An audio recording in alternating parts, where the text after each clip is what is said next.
Now we discuss parts of speech. کسی sentence میں مختلف الفاظ کو ان کی کارکردگی یعنی کام کی نوعیت فنکشن کے اعتبار سے 9 اقسام میں تقسیم کیا جاتا ہے جنہیں اجزائے کلام یعنی پارٹس آف اسپیچ کہتے ہیں، جو یہ ہیں: noun, pronoun, adjective, verb, adverb, preposition, conjunction, interjection and article. اب ان پارٹس آف اسپیچ کو تفصیل سے ڈسکس کرتے ہیں۔ The first part of speech is noun. ہر انسان اپنی پیدائش کے بعد جب بولنا سیکھتا ہے تو وہ لوگوں اور چیزوں کے نام ہی پکارتا ہے۔ ہمارے ارد گرد موجود لوگوں، چیزوں اور جگہوں کے نام کے طور پر جو الفاظ استعمال ہوتے ہیں انہیں اردو میں اسم اور انگریزی میں ناؤن کہتے ہیں۔ انگریزی میں ناؤن کی تعریف یوں کی جاتی ہے: A noun is a word used as the name of a person, place or thing, or it is a naming word.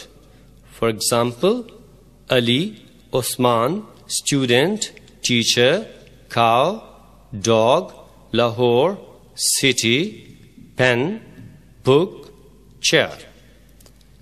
The word thing includes all objects that we can see, hear, taste, touch or smell, and something that we can think of but cannot perceive by the senses.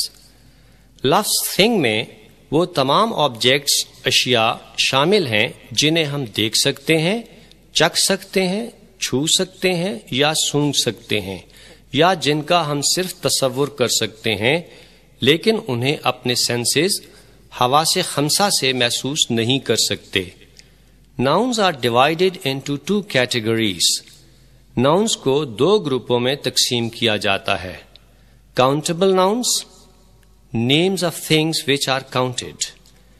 ایسی چیزوں کے نام جنہیں گنا جاتا ہے، یعنی لوگوں، چیزوں اور جانوروں وغیرہ کے نام، جیسے boy, mother, teacher, door, pen, table, dog, horse. Uncountable nouns, names of things, substances, metals, materials or abstract ideas which are not counted.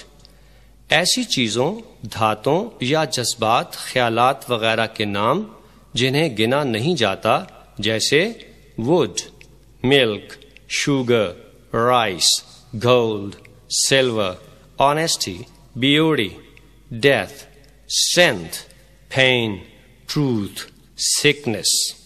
آپ جانتے ہیں کہ ہم اجناس یعنی گندم، چاول اور دھاتوں، مایات وغیرہ کو تول کر یا ناپ کر لیتے ہیں۔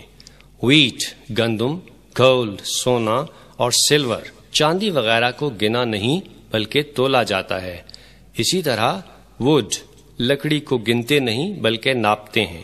نیز خیالات، آئیڈیاز، خصوصیات، کیریکٹرسٹکس، جذبات، پیشنز وغیرہ کو نہ تو گنا جاتا ہے اور نہ ہی ناپا اور تولا جاتا ہے، کیونکہ ان کا مادی طور پر کوئی وجود ہی نہیں۔